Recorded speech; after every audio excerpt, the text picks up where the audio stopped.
এই মাথাটা ধরলেন, এরকম সাপ কাটা মসজিদে থাকে, মারবেন না। মন্দিরে থাকে, মারবেন না। এটা তো হিন্দু বাড়ির থেকে ধরছি, মুসলমানের বাড়ি খেলে মারে শালা নবীর শূন্যতা আদায় করলো, তাই করলো না। আর হিন্দুরা মারে না দেখে ভয়েতে বের হয়ে গেছে। আর মুসলমান আছে কি করলো নি? ও হিন্দু হিন্দু, তাহলে তোরা মারিস না। ওই ভারতের সাপ পুনাম বড় হয় না, কি জন্য হয় জানিস? মানে হিন্দু মানুষ দেখলে পুনাম করে, ভাই তুই এই দিক দিয়ে যা, আমি এই দিক দিয়ে যাই, তাই নয়? আর আমাদের মুসলমানের মধ্যে বাড়ালেই করছে মার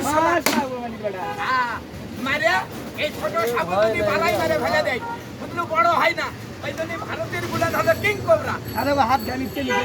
আর তোর দেখে সাপ হলো মাইসে আলাদ, বুঝতে পারছো তো? এটা না খারাপ কথা।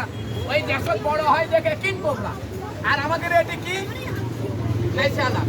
এই মানুষ সব দাবড়ায়, দেখেন তো ফটোফুটি, দেখেন তো। হ্যাঁ, আর নাহলে ছাড়িয়ে দিয়ে চলে যাবো।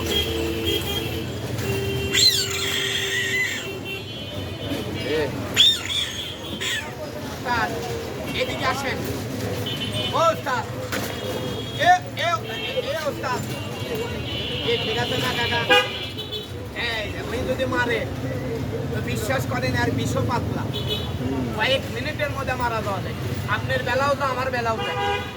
সাপ এটা দেখেন, রাসেল ভাইবার একটা সাপ দেখেন, একটা গরু মারছে, একটা মানুষ মারছে। গরুটা বাঁচে নাই, মানুষটা বাঁচিছে।